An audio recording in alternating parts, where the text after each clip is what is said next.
Expiação. Sacrifícios humanos anteriores, como os dos astecas e outras cerimônias das quais nos afastamos, eram comuns no mundo antigo e assumiam a forma de assassinato expiatório. Assumia-se que a oferenda de uma virgem ou de uma criança ou de um prisioneiro servia para apaziguar os deuses, mais uma vez, não uma propaganda muito boa para as propriedades morais da religião.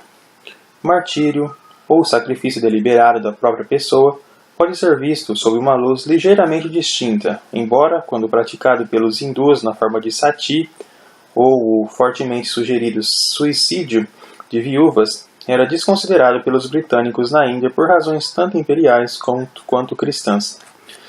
Aqueles mártires que desejavam matar outros bem como a si próprios, num ato de exaltação religiosa, são vistos de maneira ainda mais diferente.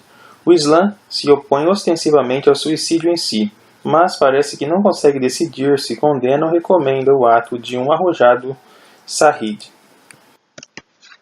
No entanto, a ideia de uma expiação vicária, do tipo que tanto perturbava até mesmo C.S. Lewis, é um refinamento adicional de uma superstição antiga. Mais uma vez, temos um pai demonstrando amor ao sujeitar o filho à morte por tortura, mas dessa vez o pai não está tentando impressionar Deus. Ele é Deus e está tentando impressionar os humanos. Faça a si mesmo a seguinte pergunta: o quanto o que se segue é moral?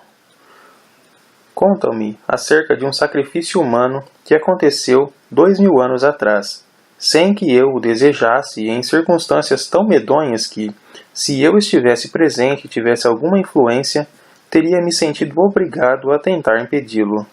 Em consequência desse assassinato, meus próprios e múltiplos pecados me são perdoados, e eu posso ter esperança de desfrutar da vida eterna.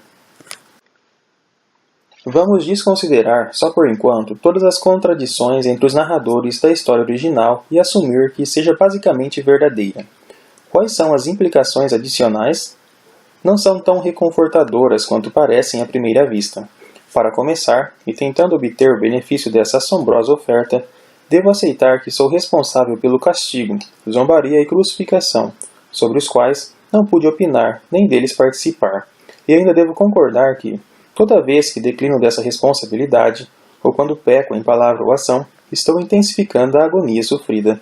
Ademais, sou solicitado a acreditar que a agonia foi necessária para compensar uma época anterior, da qual também não participei, o pecado de Adão.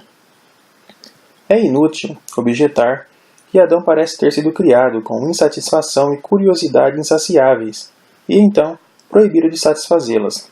Tudo isso resolvido muito antes de o próprio Jesus nascer.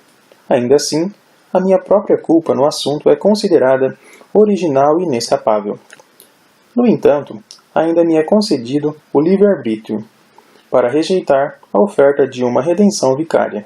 Todavia, caso eu exerça essa opção, encaro uma eternidade de tortura muito mais horrível que qualquer coisa suportada no Calvário ou qualquer coisa que tenha servido de ameaça àqueles que ouviram inicialmente os 10 mandamentos. O relato não fica mais fácil de acompanhar pela necessária compreensão de que Jesus, ao mesmo tempo, desejava e necessitava morrer e veio a Jerusalém na Páscoa para fazê-lo, e que todos que participaram do seu assassinato estavam cumprindo, sem o saber, a vontade de Deus e realizando antigas profecias. Desconsiderada a versão gnóstica, é muito esquisito que Judas, que teria executado o ato estranhamente redundante de identificar um conhecido pregador para aqueles que o estavam caçando, devesse sofrer tal opróbio. Sem ele, não teria havido a Sexta-feira Santa, como os cristãos ingenuamente a chamam, mesmo quando não estão num estado de espírito vingativo. Existe uma acusação encontrada em apenas um dos 4 evangelhos, de que os judeus, que condenaram Jesus, pediram para que seu sangue estivesse sobre suas cabeças para futuras gerações. Esse não é um problema que diga respeito somente aos judeus ou àqueles católicos que se preocupam com a história do antissemitismo cristão. Suponhamos que o Sinédrio judaico tenha de fato feito tal pedido, como Maimônides achou que tivessem de, e devessem ter feito. Como o pedido poderia possivelmente ser imposto às gerações sucessoras? Lembre-se que o Vaticano não afirmava que foram alguns judeus que mataram Cristo. Afirmava que foram os judeus que ordenaram sua morte e que o povo judeu, como um todo, era portador de uma responsabilidade coletiva. Parece bizarro que a Igreja não tenha conseguido retirar a acusação generalizada de deicídio por parte dos judeus até bem recentemente. Mas a chave para essa relutância é fácil de encontrar. Se você admite que os descendentes dos judeus não são implicados, fica muito difícil argumentar que qualquer outra pessoa não presente ali estivesse implicada tampouco.